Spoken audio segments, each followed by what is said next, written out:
जी, आज हम coordinate covalent bond के बारे में बात करेंगे। कोऑर्डिनेट कोवेलेंट बॉन्ड का दूसरा नाम डेटिव कोवेलेंट बॉन्ड है। इस बॉन्ड को हम लोग दो एग्जांपल्स की मदद से, दो मिसालों की मदद से बयान करेंगे।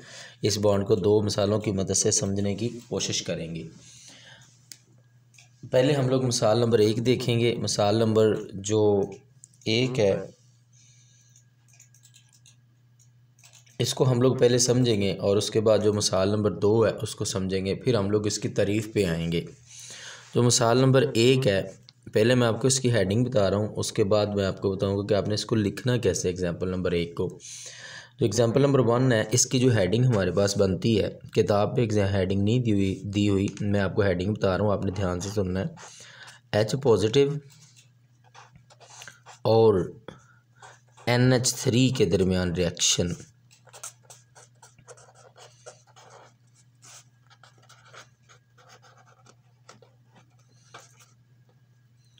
या इसकी हेडिंग ये हो सकती है, H पॉजिटिव को केमिस्ट्री की ज़बान में प्रोटॉन भी कहते हैं।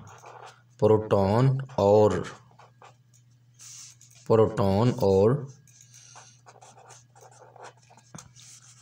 अमोनिया के दरमियान रिएक्शन।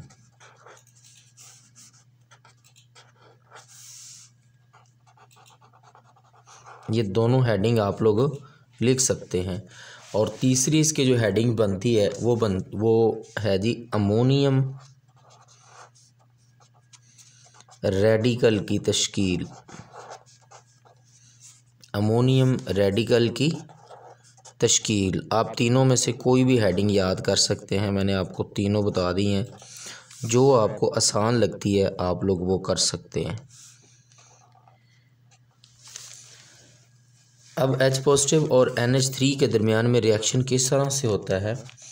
सबसे पहले हम लोग ये जो अमोनिया है, अमोनिया का स्ट्रक्चर ड्रा करेंगे। ये जो अमोनिया है, इस अमोनिया का स्ट्रक्चर हम लोग ड्रा करेंगे। अमोनिया में अगर आप गौर करें तो इसमें 1 नाइट्रोजन है और 3 हाइड्रोजन है। मैं यहाँ पे 1 नाइट्रोजन इधर बना रहा हूँ, ये देखें ज़रा, 1 नाइट्रोजन मैंने ड्रा कर दिया। अब आपको पता होना चाहिए कि जो नाइट्रोजन है, नाइट्रोजन का एटॉमिक नंबर कितना है। नाइट्रोजन का एटॉमिक नंबर कितना है ये आपको पता होना चाहिए। इसका एटॉमिक नंबर 7 है। अब ये जो नाइट्रोजन है, अगर इसका एटॉमिक नंबर 7 है तो इसके के शेल में जो इलेक्ट्रॉन है, मैं यहाँ पे कर रहा हूँ, आपको समझ आ जाएगी। के शेल में जो इलेक्ट्रॉन है वो 2 आएंगे और एल शेल में जो इलेक्ट्रॉन है वो 5 आएंगे। मैं नाइट्रोजन के इर्द गिर्द ये जो अभी डॉट लगाने लगा हूँ, ये इलेक्ट्रॉन को शो करेगा। 1 इलेक्ट्रॉन, 2, 3 और 2 ये इलेक्ट्रॉन है। ये आपने 3 इधर बनाने हैं और 2 आपने इधर इलेक्ट्रॉन बनाने हैं। और ये जो मैंने डॉट लगाए हैं ये इलेक्ट्रॉन को शो कर रहा है जो नाइट्रोजन के आखिरी शेल में मौजूद है। शेल के बारे में अलहदा से मैं एक वीडियो बना के अपलोड कर दूँगा, आप उसको भी देख सकते हैं। ये जो बाहर वाला शेल होता है, इसके जो इलेक्ट्रॉन होते हैं उनको हम लोग यहाँ पे ड्रा करते हैं। अब हाइड्रोजन इसमें 3 है, ये देखें ज़रा, मैं 3 हाइड्रोजन इधर ड्रा कर रहा हूँ। 1 हाइड्रोजन, 2 और उसके बाद ये आ गया 3 हाइड्रोजन है। अब ये जो हाइड्रोजन है इसका एटॉमिक नंबर 1 है, इसके आखिरी शेल में 1 इलेक्ट्रॉन होता है। मैं यहाँ पे क्रॉस लगा रहा हूँ। अब क्रॉस का मतलब ये है कि इसके आखिरी शेल में 1 इलेक्ट्रॉन है। अब उसके बाद हम लोग ये जो प्रोटॉन है इसको लिखेंगे प्लस प्रोटॉन। H पॉजिटिव को प्रोटॉन भी कहते हैं। अब ये जो नाइट्रोजन है, इस नाइट्रोजन के पास एक लोन पेयर ये वाला मौजूद है।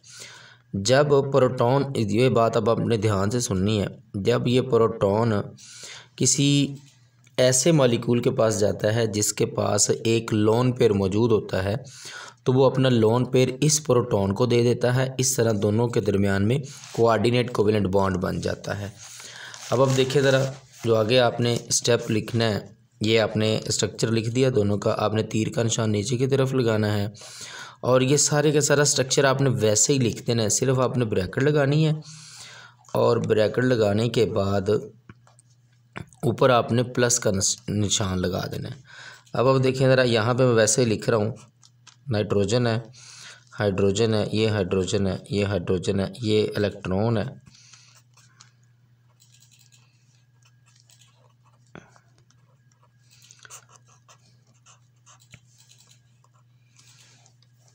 ये वैसे का वैसे ही मैंने लिख दिया है। अब यहाँ पे दो डेफिनेशंस और आती हैं, मैं अब आपको बता रहा हूँ कि आपने इसको आगे मज़ीद कैसे लिखना है। ये जो एग्ज़ाम्पल नंबर 1 है, यहाँ पे दो डेफिनेशन है जो बोर्ड के पेपर में आती है। एक है जी लोन पेयर, इसी एग्ज़ाम्पल में शामिल है लोन पेयर, और एक है बॉन्ड पेयर। लोन पेयर आपने बताना है इलेक्ट्रॉन्स का ऐसा जोड़ा, इलेक्ट्रॉन्स का ऐसा जोड़ा जिसने कोई बॉन्ड ना बनाया हो, उसे लोन पेयर कहते हैं।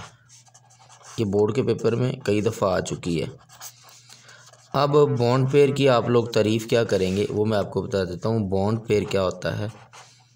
बॉन्ड पेयर आपने बताना इलेक्ट्रॉन का ऐसा जोड़ा जिसने बॉन्ड बनाया हो, ना का लफ्ज़ आपने काट देना है, वो तारीफ़ बन जाएगी बॉन्ड पेयर की। इलेक्ट्रॉन का ऐसा जोड़ा जिसने बॉन्ड बनाया हो उसे क्या कहते हैं? बॉन्ड पेयर कहते हैं। अब आपने पहले सबसे पहले इसकी हेडिंग लिखनी है। उसके बाद आपने ये हेडिंग लिखने के बाद आपने ये जो मसावात है ये लिखनी है। उसके बाद आपने लोन पेयर की तारीफ़ लिखनी है, फिर आपने बॉन्ड पेयर की तारीफ़ लिखनी है, और उसके बाद आपने जो एक सेंटेंस लिखना है वो मैं आपको बता रहा हूँ। जब एक प्रोटॉन यानी H पॉजिटिव ऐसे मॉलिक्यूल के पास जाता है जिसके पास इलेक्ट्रॉन का लोन पेयर मौजूद होता है, तो ये लोन पेयर H पॉजिटिव को दे देता है। इस तरह दोनों के दरमियान में कोऑर्डिनेट कोवेलेंट बॉन्ड बन जाता है। मैं इधर लिख रहा हूँ, ज़रा देख लें आप लोग। जब प्रोटॉन H पॉजिटिव ऐसे मॉलिक्यूल के पास जाता है, ऐसे मॉलिक्यूल के पास जाता है जिसके पास इलेक्ट्रॉन्स का लोन पेयर, यह आपने ध्यान से ज़हन में रखना है, ये MCQs भी आता है। इलेक्ट्रॉन्स का लोन पेयर मौजूद होता है तो ये मॉलिक्यूल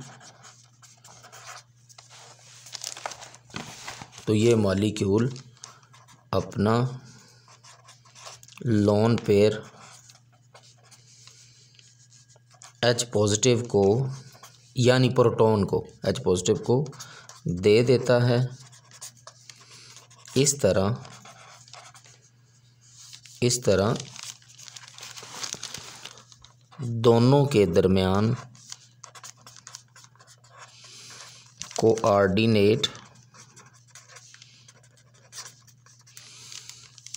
कोवेलेंट बॉन्ड बन जाता है। Thank you.